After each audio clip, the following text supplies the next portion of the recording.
Hello, good morning. हम लोग क्या पढ़ रहे थे? जीव जगत का वर्गीकरण। कहाँ तक पढ़ लिए थे? मोनेरा जगत पढ़ लिए थे। उसके बाद रिवीजन भी करना है। मोनेरा जगत में किसको रखा जाता है? बैक्टीरिया।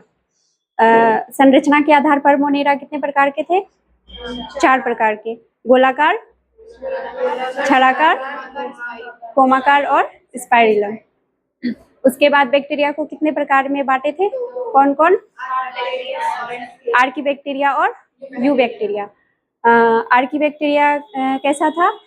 इसमें पोषण स्वपोषी और परपोषी।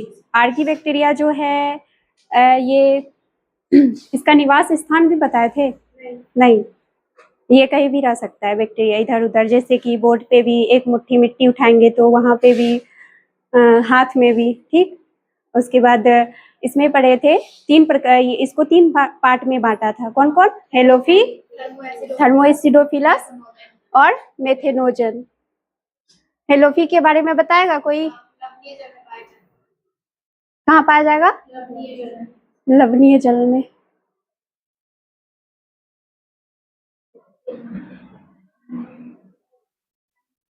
और थर्मोएसिडोफिलस?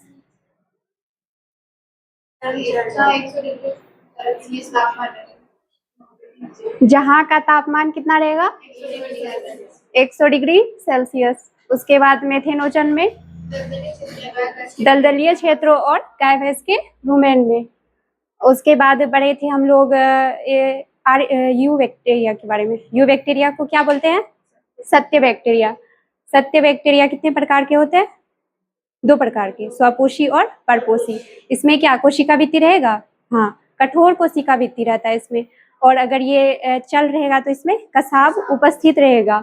उसके बाद इसमें किसको किसको रखे थे? साइनोबैक्टीरिया और नाइट्रोबैक्टर को। उसके बाद हम लोग पढ़े थे परपोषी बैक्टीरिया। परपोषी बैक्टीरिया का क्या था ये कार्य? ये अपघटन और नाइट्रोजन स्थिरीकरण, उसके बाद प्रतिजैविक का निर्माण करता है। फिर परपोषी बैक्टीरिया में हम लोग बहुत सारे बीमारी पढ़े थे, जैसे कि हैजा, टाइफाइड, टीबीएच है, कुष्ठ रोग वगैरह वगैरह। ठीक। उसके बाद एक अलग से टॉपिक था क्या? माइकोप्लाज्मा। उसमें 3 चीजें याद रखने के लिए था। क्या क्या? माइकोप्लाज्मा जो है ये सबसे छोटी जीवित कोशिका है। उसके बाद ये कोशिका के बिना भी जीवित रह सकती है। उसके बाद इसमें कोशिका भित्ति बिल्कुल भी नहीं रहेगा। हम लोग का रिवीजन हो गया। उसके बाद हम लोग क्या स्टार्ट किए थे? प्रोटिस्टा जगत। प्रोटिस्टा जगत में एक पढ़ लिए थे। क्या पढ़े थे? याद है किसी को?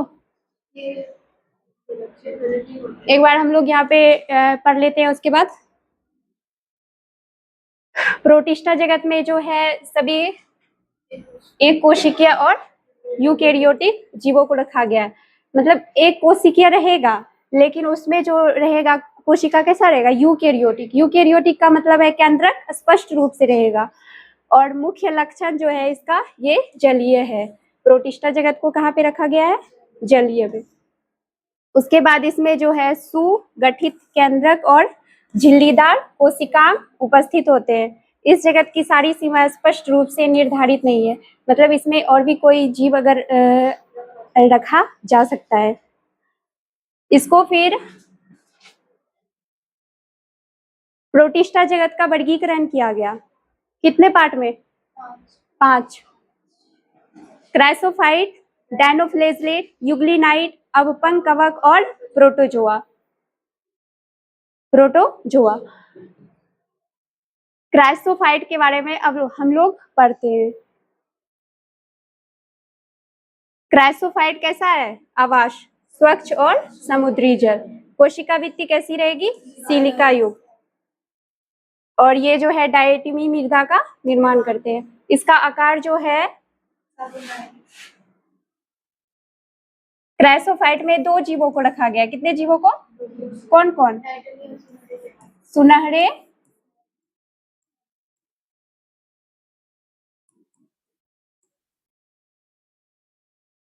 और दूसरा डायएटम। डायएटम।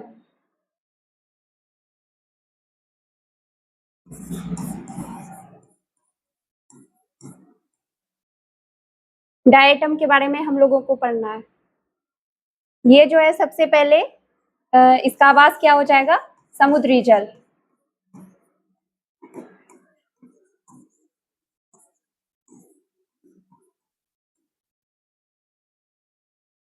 समुद्री जल। उसके बाद कोशिका भित्ति किसकी बनी होगी?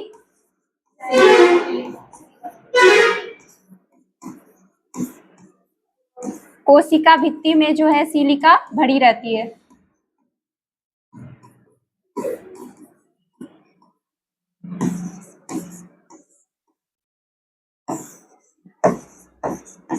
इसका आकार जो है कैसा होगा?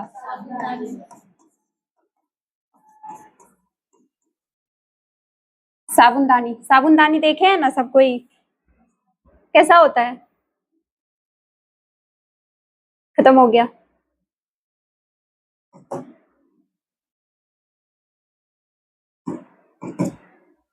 ये क्या हो रहा है?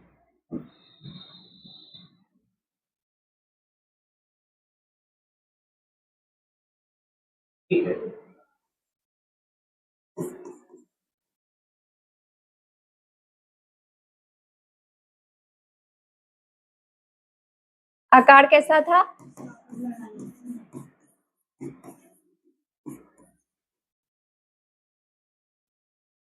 साबुनदानी मतलब घर में जो होता है वो दो तरह के होते हैं। एक अलग से ढक्कन लगा दिया जाता है, एक ज्वाइंट रहता है उसी में। तो ये इसका जो आकार होता है जो ज्वाइंट वाला रहता है ना, उस तरह से।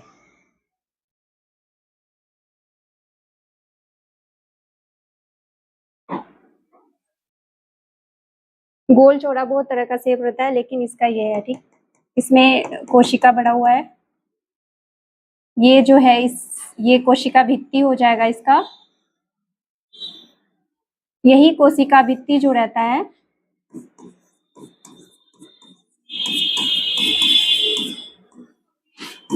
किसका बना रहेगा?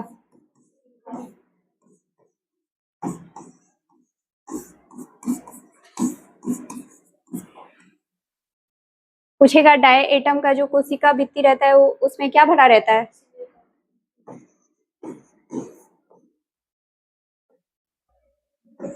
अब हम जाने क्या, डाई एटम जो होता है वो समुद्री जीव होता है। समुद्र में मतलब ये जब इकट्ठा, ये समुद्र का क्या है, निचला सतह है। जब डाई एटम एक जगह जमा हो गए एक के ऊपर, ये मरते जा रहे हैं, ठीक। ये मरते हैं, जैसे कि हमने बताया था कि बगीचे में जैसे पत्ता गिरता है तो मिट्टी में मिलके वो सड़ के फिर वो वापस मिट्टी ही बन जाता है। तो उसी तरह ये क्या होता है, डायटम एक के ऊपर मिलते मतलब एक के ऊपर जाता है, फिर मरते जाता है। कई सौ सालों बाद वो सड़ गल के मिट्टी बन जाता है दब दब कर। जब ये मिट्टी बनेगा तो क्या बनेगा? डायएटमी मृदा का निर्माण।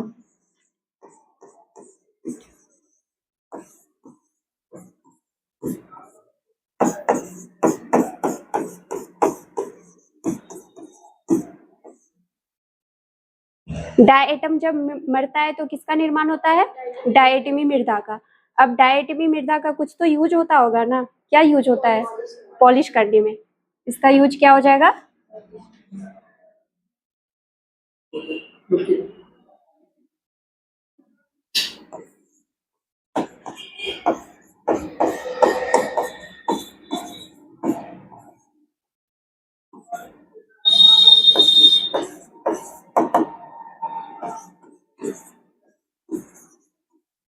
डायएटमी मृदा का क्या यूज होगा? जैसे कि पूछेंगे ना, जैसे क्या चीज पॉलिश होगा? धातु व कीमती लकड़ियां।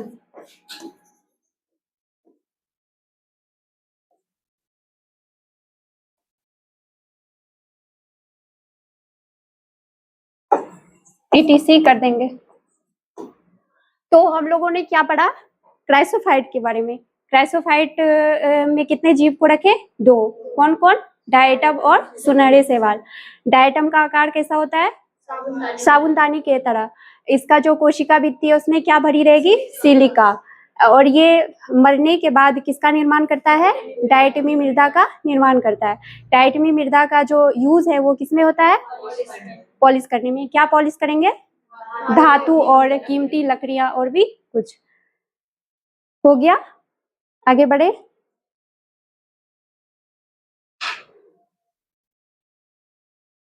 और ये चीज याद रखना है, ये मोस्ट इम्पोर्टेंट है कि समुद्र के मुख्य उत्पादक क्या हैं? तो क्या याद रखेंगे? डायटम। समुद्र के मुख्य उत्पादक क्या है?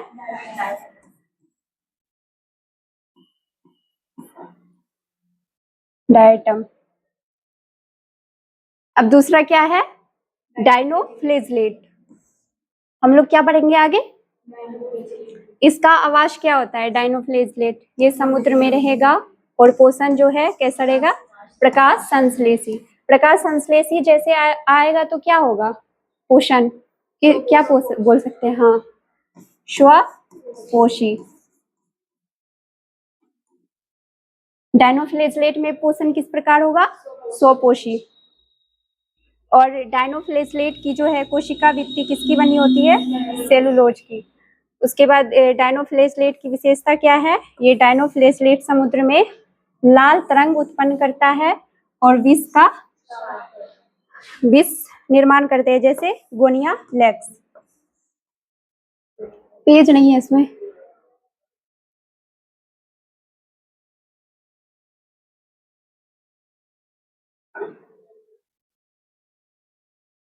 चलो हम लोग इसके बारे में पढ़ते हैं।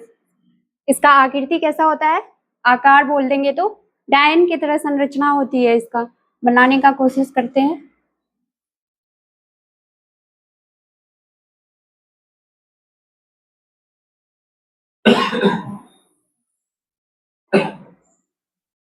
कुछ इस तरह से रहेगा। ऐसे संरचना पूछेंगे तो ऐसे बता देंगे, नहीं तो कॉमनली याद रखना है इसे। इसमें एक खांचा बना हुआ है और इसमें 2 कसाब उपस्थित होते हैं। कितने कसाब? इसको क्या बोलेंगे? कसाब। 2 कसाब उपस्थित है ना, एक छोटा एक बड़ा। अनु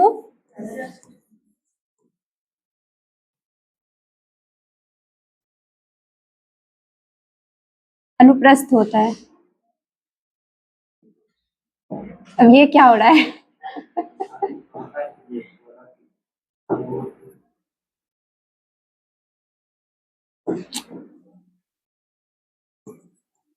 अनुप्रस्थ। अनुप्रस्थ कैसा होगा? छोटा। और दूसरा अनुदैर्घ्य। ये कैसा होगा? लंबा। है ना? आप लोग फिगर देख के पता चल रहा होगा। डायनोफ्लेजलेट में जो होते हैं 2 कशाब होते हैं, एक अनुप्रस्थ जो कि छोटा होता है, दूसरा अनुदैर्घ्य जो कि लंबा होता है। इसका एग्जाम्पल क्या हो जाएगा? गोनिया लेक्स। ये क्या है? गोनिया लेक्स।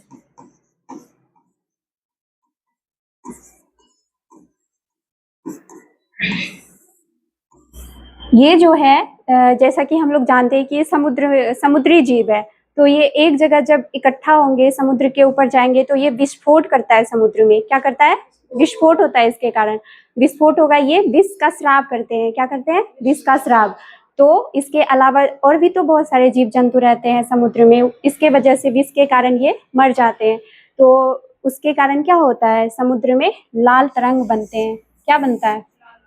इसी का उदाहरण है क्या? गोनिया लेक्स। अगर डायनोफ्लेजलेट के अंदर पूछेगा किसी जीव का नाम तो क्या बोलेंगे? गोनिया लेक्स।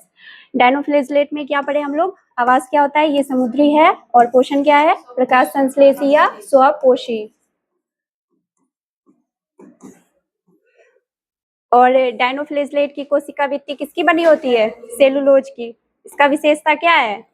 समुद्र में लाल तरंग बनाते और विष का स्राव करते हैं। एग्जाम्पल में गोनिया लेक्स। इसमें जो होता है 2 कसाब होते हैं, अनुप्रस्थ छोटा और अनुदैर्घ्य लंबा। आगे बढ़े।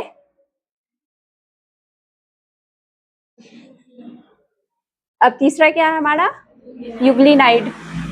इसमें जो है कोशिका भित्ति की जगह, अभी तक हम लोगों ने जितना भी पढ़ा ऊपर में, सबकी कोशिका भित्ति किसकी बनी होती थी? सेलुलोज की। लेकिन यूग्लिनाइड में जो है कोशिका भित्ति प्रोटीन युक्त परत पेलिकल की बनी होती है।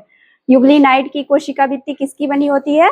प्रोटीन युक्त पेलिकल की। प्रोटीन युक्त पेलिकल की। ये जो है सूर्य के प्रकाश में ये स्वपोषी तथा अंधकार में परपोषी होते हैं, जैसे युग्लिना। मतलब बोल देंगे इसमें पोषण कैसा होता है? कैसा होता है पोषण?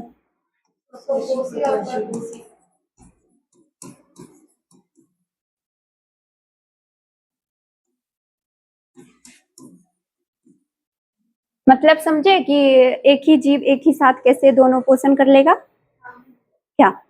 जब मतलब कि बारिश होने के बाद सनलाइट जब पेड़ पे नहीं जाते हैं, मतलब कि जैसे सूरज। ठीक है हम बता रहे हैं। जैसे कि होता है ना, कई कई दिनों तक बारिश ही होती रहती है तो उसको सनलाइट नहीं मिलेगा, तो वो क्या करेगा? दूसरे जीव जंतुओं से वो पोषण प्राप्त कर लेगा, और सनलाइट मिलेगा तो वो स्वयं अपना खाना बनाएगा। तो यही हो गया स्वपोषी और परपोषी। उदाहरण क्या है इसका? युग्लिना।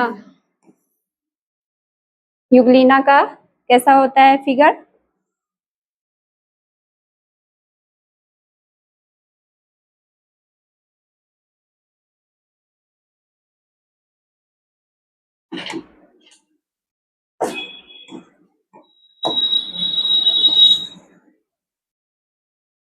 लुक लाइक ऐसा हो जाएगा। ठीक, इसमें जो है ये कसाब मतलब फ्लेजिला उपस्थित है, जो कि इसको मूव करने में मदद करता है।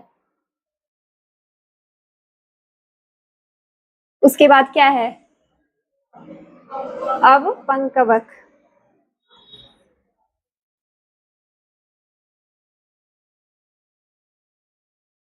ये क्या है?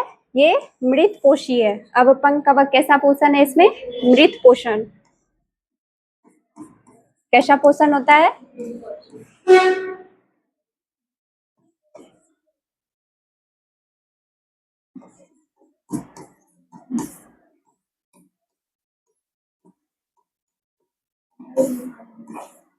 इसमें पूछेगा तो कैसा पोषण होता है? परपोषी होता है। परपोषी में कैसा?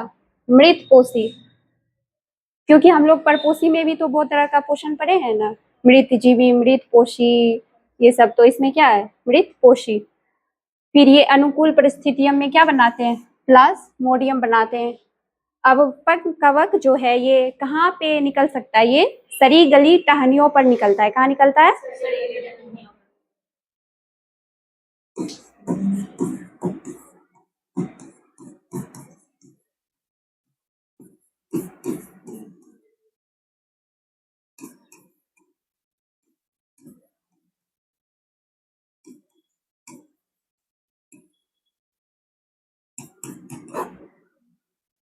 सरी गली टहनियों पर निकलते हैं। अब इसको देख लीजिए, जैसे क्या ये टहनी हो गया, इसमें एक पत्ता लगा हुआ है, फिर यहाँ पे है ये नमी जगह पे है, सड़ा हुआ है, तो इसमें ऐसे ऐसे ऐसे क्या करेगा? पूरा फैल जाएगा ये। आप लोग देखे होंगे सरसों के पत्ते में या पौधे में, उसके बाद फूल सब हो गया उसमें, देखे होंगे।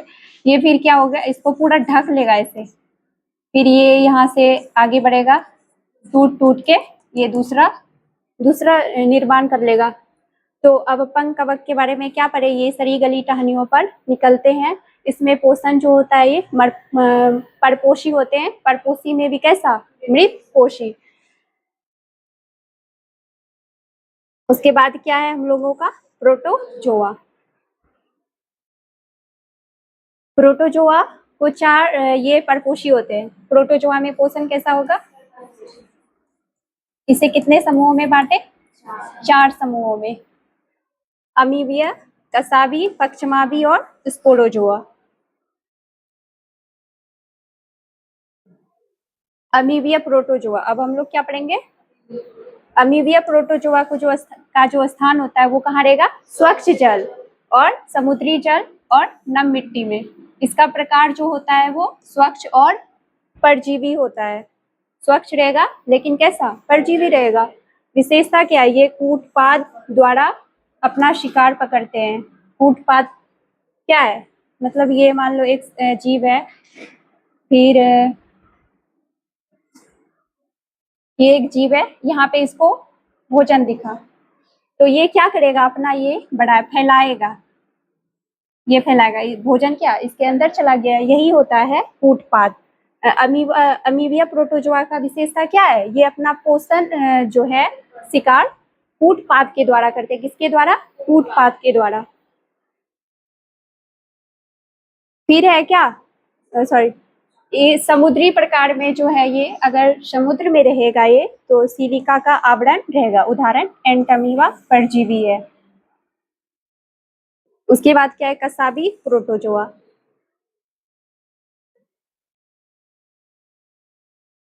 कसाबी प्रोटोजोआ का प्रकार क्या होता है, ये भी स्वच्छ और परजीवी गमन। अंग क्या है, कसाब, मतलब फ्लेजिला उपस्थित रहेगा। बीमारी निद्रालु व्याधि या स्लीपिंग सिकनेस। उदाहरण ट्रिपेनोसोमा। ये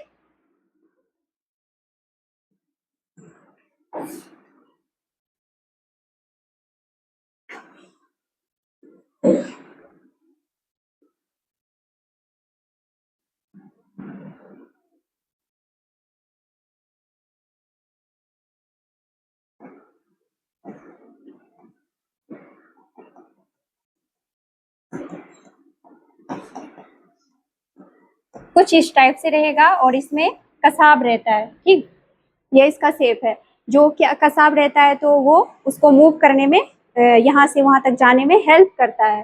क्या है, कसाबी प्रोटोजोआ स्वच्छ और परजीवी गमन होता है। इसमें क्या रहता है, गमन अंग कसाब उपस्थित रहता है जो क्या उसको मूव करने में मदद करता है। फिर बीमारी क्या होता है, निद्रालु व्याधि स्लीपिंग सिकनेस। उदाहरण क्या है, ट्रिपेनोसोमा। आगे बढ़े, पक्षमावी प्रोटोजोआ। ये इसका आवाज क्या हो जाएगा, जलीय। विशेषता क्या है, सक्रिय रूप से गति करने वाले।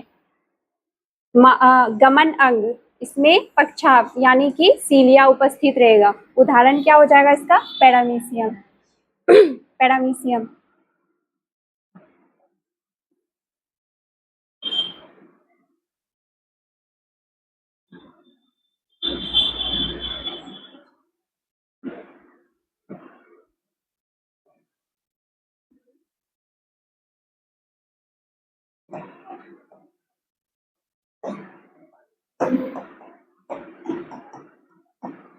कुछ इस टाइप से इसका शेप रहता है। ये छोटा छोटा जो है, इसमें सीलिया लगा रहता है जो क्या इसको गमन करने में मदद करता है।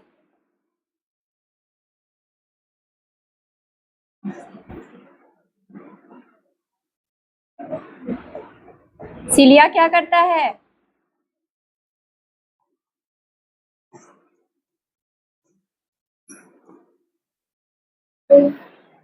हम लोग क्या पढ़े, पक्षमावी प्रोटोजोआ। विशेषता क्या है, सक्रिय रूप से गति करने वाले। गमन अंग क्या है, पक्षाव, मतलब सीलिया उपस्थित रहता है जो कि इसको भी मूव करने में मदद करता है। उदाहरण के लिए पैरामीशियम। स्पोरोजोआ। स्पोरोजोआ में गमन अंग क्या रहेगा, अनुपस्थित रहेगा। मतलब हम लोग ऊपर में जितना भी पढ़े उसमें एक या दो या बहुत सारा सीलिया लगा हुआ था जो कि उसको गमन करने में मदद करता था। लेकिन इसमें स्पोरोजोआ में कोई भी गमन अंग नहीं है।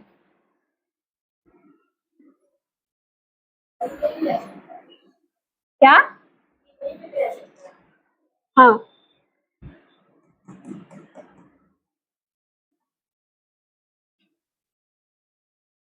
ये पूरा प्लेन है, इसमें एक भी सीलिया कसाब नहीं लगा हुआ है। उसके बाद ये प्रकार जो है ये अविकल्पी परजीवी। उदाहरण होता है इसका प्लाज्मोडियम। क्या होता है, प्लाज्मोडियम। लाइनिंग नहीं होगा जो इसके ऊपर जो था। नहीं, बाकी सब में था ना। कर दे रहे हैं याद हुआ इसको कुछ भी? देखो दिमाग होना चाहिए हमारे जैसे ये चलो कर देना बताओ यार सर ये क्या तो आ जाने का कुछ एक याद हो गया सबको? अभी चलो हम लोग याद करते हैं।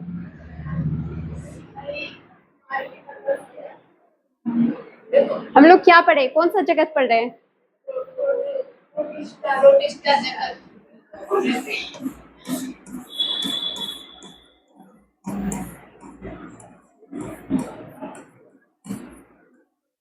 प्रोटिस्टा जगत।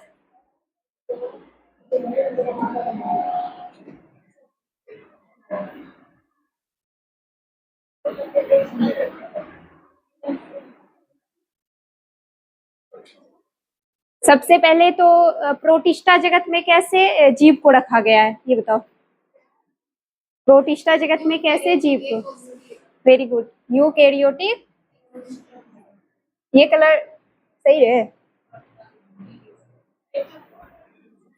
क्या था कोई सही था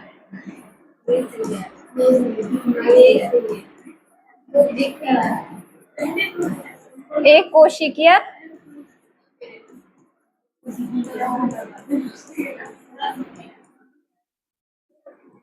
वापस से भी पूछेंगे ठीक। प्रोटिस्टा जगत में कैसे जंतुओं को रखा गया? एक कोशिकीय और यूकेरियोटिक। मतलब क्या? एक कोशिकीय जीव रहेगा लेकिन उसमें केंद्रक क्या रहेगा? सुस्पष्ट रहेगा। पोषण कैसा होगा इसमें?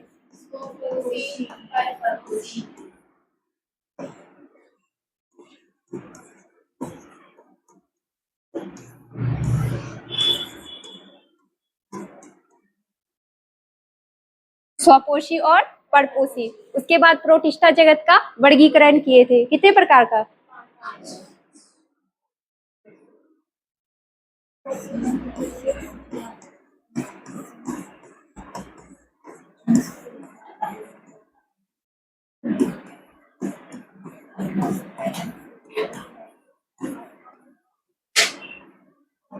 कितने प्रकार?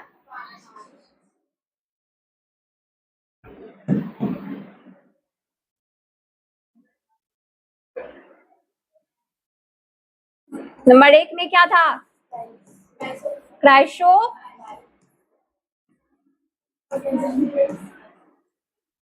दूसरा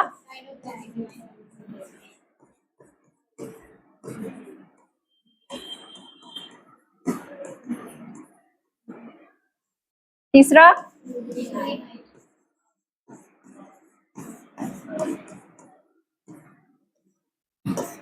चौथा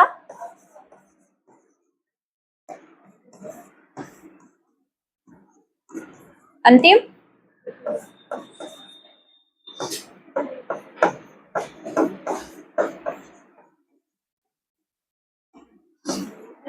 प्रोटोजोआ। अब हम लोग किसके बारे में पढ़ेंगे? क्राइसोफाइट के बारे में। पहले हम लोग सब कुछ पढ़ लिए, ये याद करने के लिए है, तो हल्ला नहीं करना है।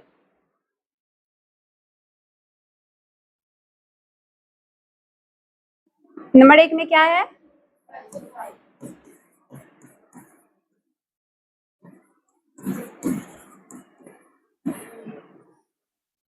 क्राइसोफाइट। ये कहाँ रहेगा? सबसे पहले आवाज क्या रहेगा इसका? स्वच्छ और समुद्री।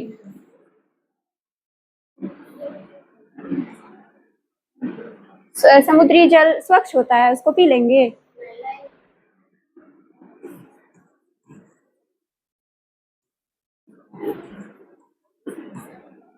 इसमें कितने जीव को रखे थे? कौन कौन? और सुनहरे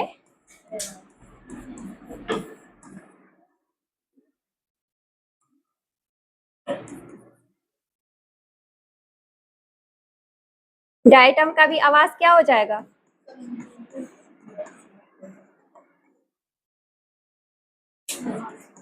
समुद्री, इसमें जो है आकार कैसा होगा इसका?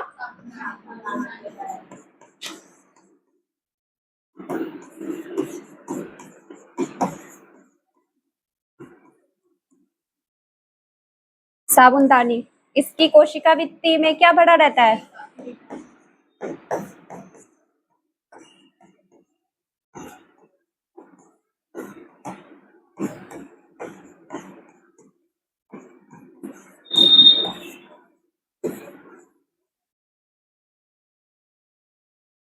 इसका आकार क्या था साबुनदानी?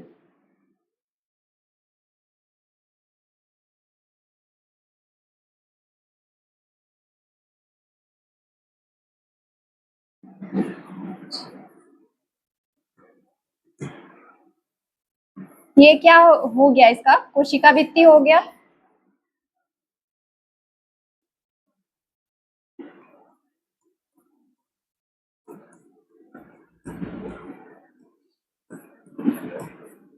क्या भरा रहेगा इसमें?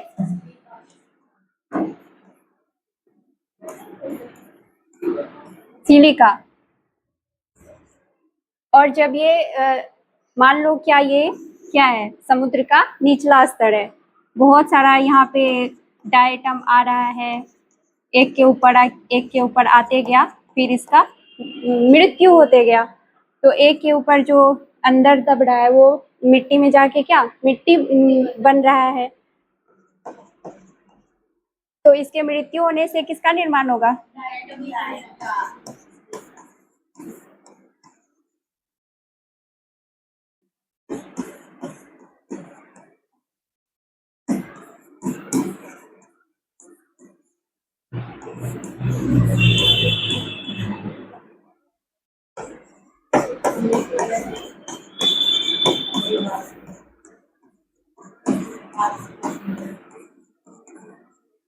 डायटमी मृदा का यूज क्या बताए थे? क्या पॉलिश करेंगे? जूता, चप्पल।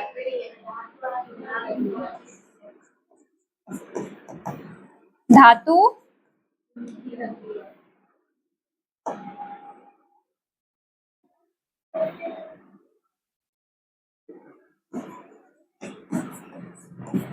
धातु व कीमती लकड़ियां।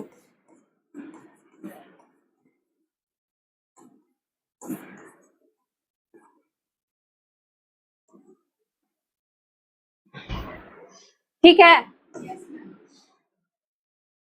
क्राइसोफाइट याद हो गया सबको? आगे बढ़े। दूसरा क्या है?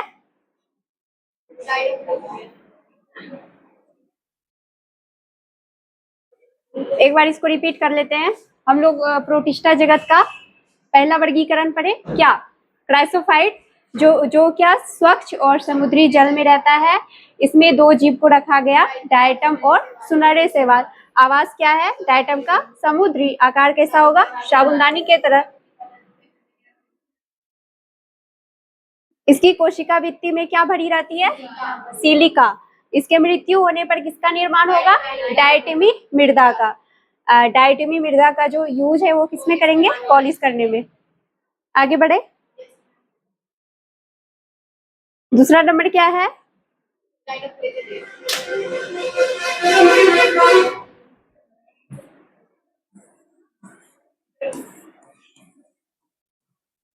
डाइनोफ्लेजिलेट।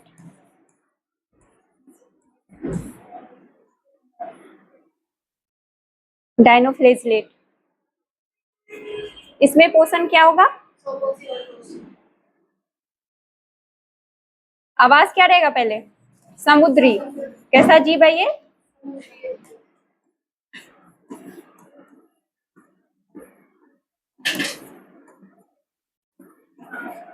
जैसे प्रकाश संश्लेषी आएगा तो क्या मतलब है? ये अपना भोजन स्वयं बना रहा है। स्वयं बना रहा है तो क्या हो जाएगा? स्वपोषी। डाइनोफ्लेजिलेट में पोषण किस प्रकार होता है? स्वपोषी। और इसमें जो है वर्णक उपस्थित रहता है। वर्णक का मतलब क्लोरोफिल उपस्थित रहेगा। रंग ले लेंगे तो लाल, हरा, नीला, पीला और भी मतलब भूरा कलर का भी होता है। ठीक, ये क्या करता है, डायनोफ्लेजलेट समुद्र में तरंग का निर्माण करता है, तरंग उत्पन्न करता है। क्या करता है? तरंग उत्पन्न होने पर ये विष स्रावित करता है। क्या करता है? विष का स्राव करता है। तो विष का स्राव करने पर ये समुद्र में जो और भी जीव जंतु रहते हैं वो मृत्यु हो जाता है उसका। ये क्या करता है? तरंग उत्पन्न करता है।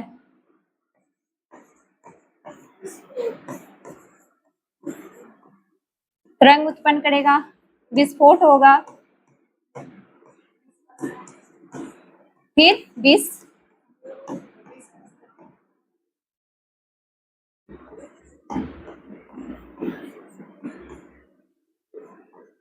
स्रावित करता है। उसके बाद क्या होगा? समुद्र लाल, लाल तरंग वही होगा, समुद्र लाल लाल हो जाएगा और अन्य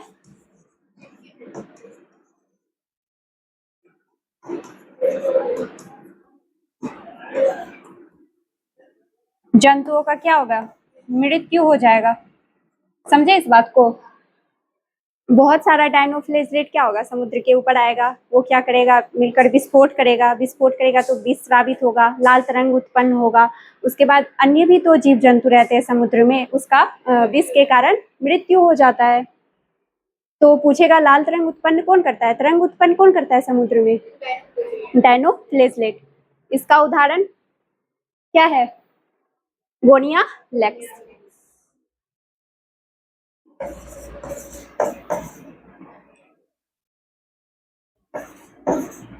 डायनोफ्लेजलेट का उदाहरण क्या हो जाएगा?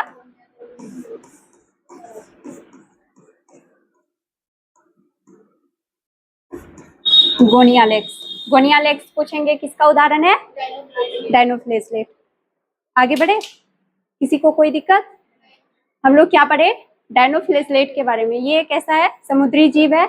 इसमें जो पोषण होगा वो स्वपोषी होगा और वर्णक इसमें उपस्थित होता है जो लाल, हरा, नीला, पीला और भूरा तरह का हो सकता है। ये तरंग उत्पन्न करता है, विस्फोट होता है, विस्रावित करता है, समुद्र लाल हो जाता है और अन्य जीव जंतुओं की क्या होती है? मृत्यु हो जाती है। उसके बाद इसका उदाहरण क्या है? गोनिया लेक्स। तीसरा क्या था हम लोगों का?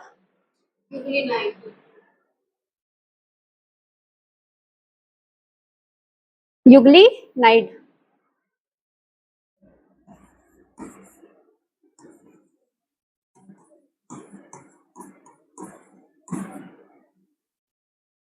युगली नाइड में पोषण कैसा होगा?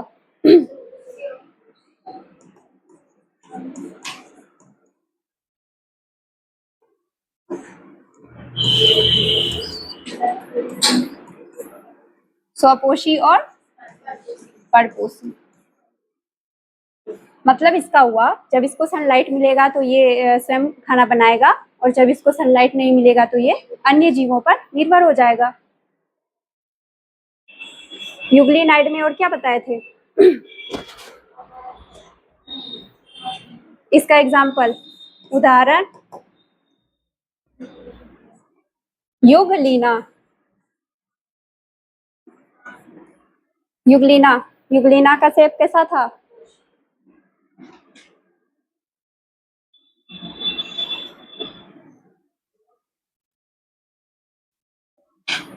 कुछ इस टाइप से था। इसमें कोशिका भित्ति किसकी बनी होती है? पेलिकल।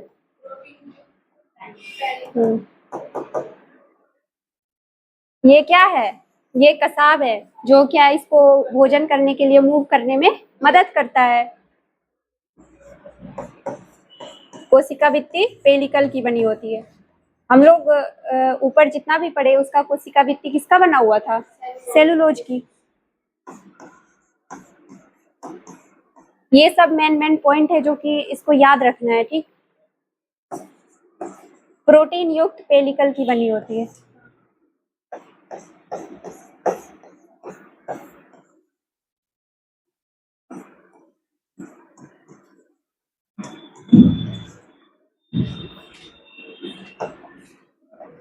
यूग्लिनाइड की कोशिका भित्ति किसकी बनी होगी? प्रोटीन युक्त पेलिकल की। आगे बढ़े, चौथा क्या था?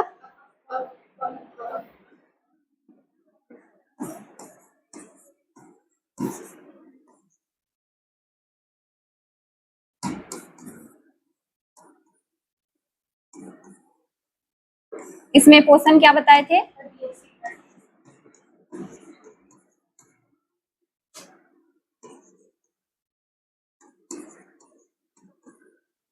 पोषण कैसा होगा?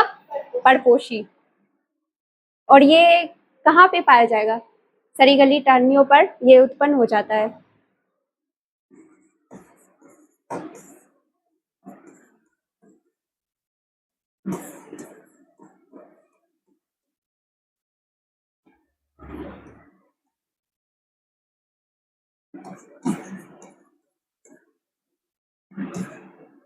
जैसे क्या ये टहनियां है, ये पत्तियां है, यहाँ पे ये क्या नमी है, मतलब सड़ा हुआ है पहले से, यहाँ से ये जाएगा ऐसे ऐसे, ये पूरा इसको क्या करेगा? कवर कर लेगा। व्हाइट कलर का, व्हाइट ही होता है, आप लोग देखे होंगे सरसों के पत्ते में या फूल वगैरह में होता है, ये टूट टूट के फिर दूसरा कवक का निर्माण कर लेता है।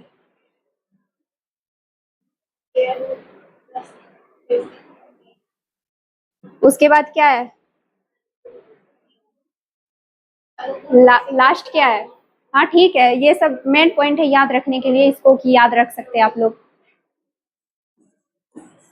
लास्ट क्या है? 5 होगा ना?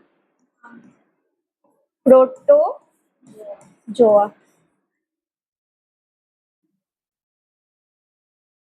प्रोटोजोआ के बारे में क्या पढ़े हम लोग?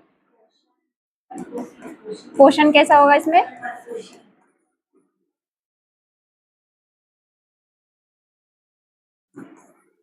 परपोषी होता है।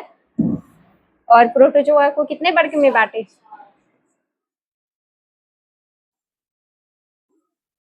कौन कौन?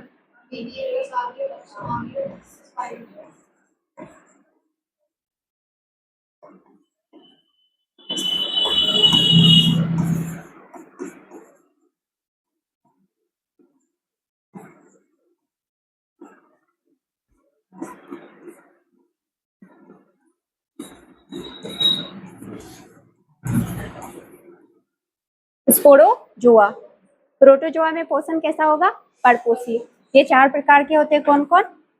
अमीबीय, कसावी, पक्षमावी और स्पोरोजोआ। अमीबा में भोजन कैसे होगा? इसमें अमावी प्रोटोजोआ में कूटपाद के द्वारा। कूटपाद मतलब ये मान लीजिए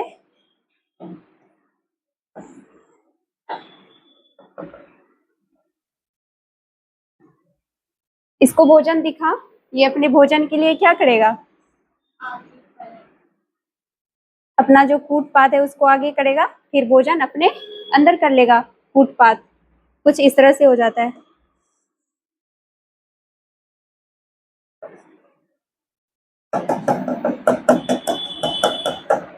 ठीक, उसके बाद कसावी। कसावी में क्या? इसमें एक कसाब रहेगा जो क्या उसको मूव करने में हेल्प करेगा, उसको फ्लैजिला उपस्थित रहता है इसमें।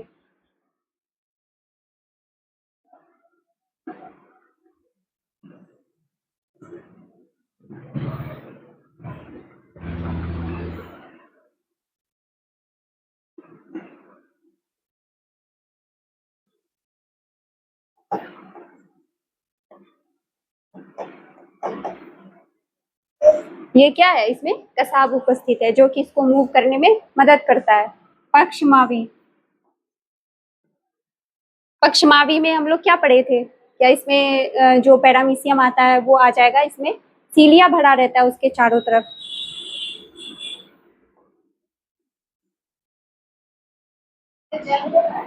हाँ,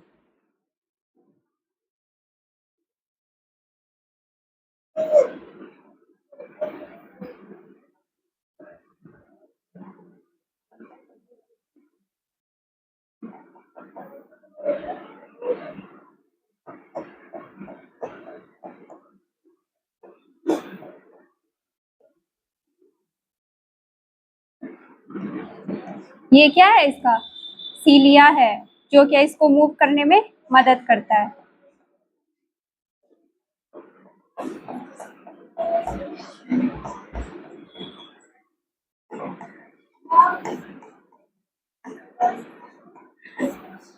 उसके बाद ये क्या है? इसमें कसाव रहेगा? नहीं रहेगा।